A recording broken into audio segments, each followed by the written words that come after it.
So you put stuff in the little petri dishes you grow them in and see if it makes them live longer.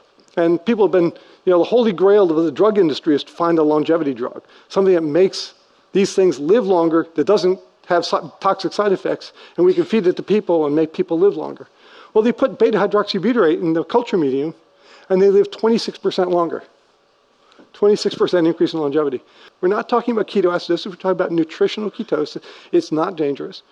And then we come to the question of, how do you do it? I want to just alert you to the fact that not all low carbohydrate diets are ketogenic.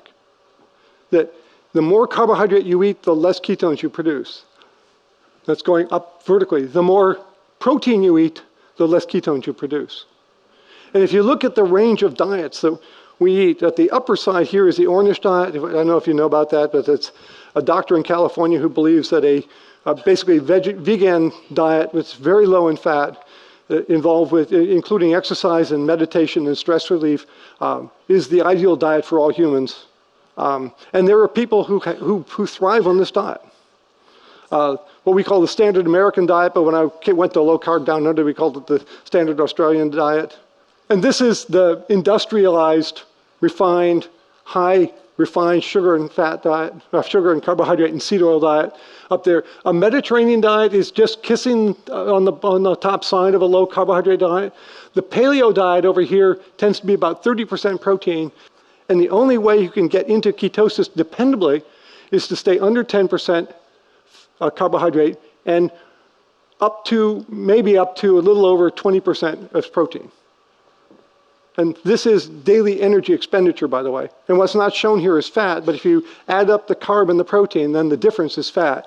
And so if you're here at 20% and 10%, that would be 20% protein, 10% carb, and that means this has to be a 70% fat diet in order for you to sustain this and be weight stable. Because we're not talking just about weight loss, we're talking about a long-term lifestyle. And yes, if you want to lose weight, you go on the diet, as Dr. Westman told you, you're going to lose your cravings, your appetite's going to go down, and you'll be happy eating less. And many people lose a lot of weight quite promptly on this kind of diet. Not because it melts away the fat, it means it gives you a much better control over your intake so that you can achieve your goal of losing weight.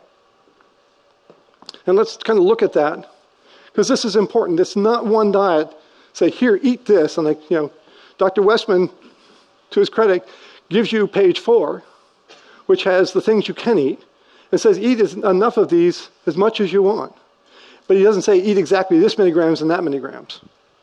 But what I want to point out here is if you want to lose some weight, let's say you're a woman who weighs 90 kilograms, 200 pounds, and you want to go on a low-carb diet and you would desire to lose some weight.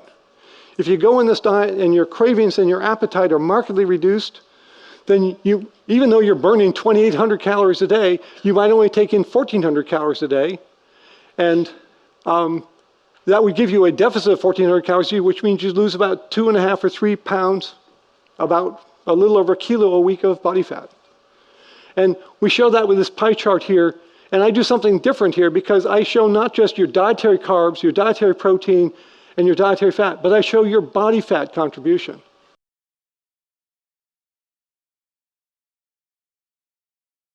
Because they all add up to what you're burning. So you're eating 1,400 calories a day, you're burning 2,800 calories a day, so this is 14 here and this is 1,400 here. So on your plate though, this would look like double the amount of protein because you're only, it's a smaller amount of food, so a higher proportion looks like it's protein. And a higher proportion looks like it's fat because you kind of invisible to you is this 50% that's coming from body fat. That results in weight loss. As you go through various phases, as you lose weight, naturally your metabolic rate goes down. You have less body tissue to support. Carrying around body fat is not a cheap date.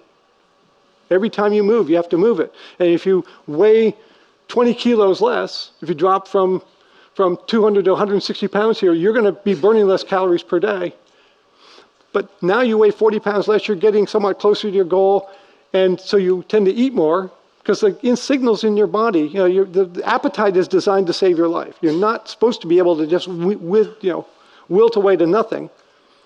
Your appetite will begin to come on, you'll feel cravings. Don't increase your carbohydrate intake very much. Your weight loss slows down. But notice now the body fat contribution has become a very small amount. And if you're eating 2,100 calories a day and the body fat contribution is, now your dietary fat is expanding. You can only do this, and this is the right kind of progression, if you're willing to eat fat.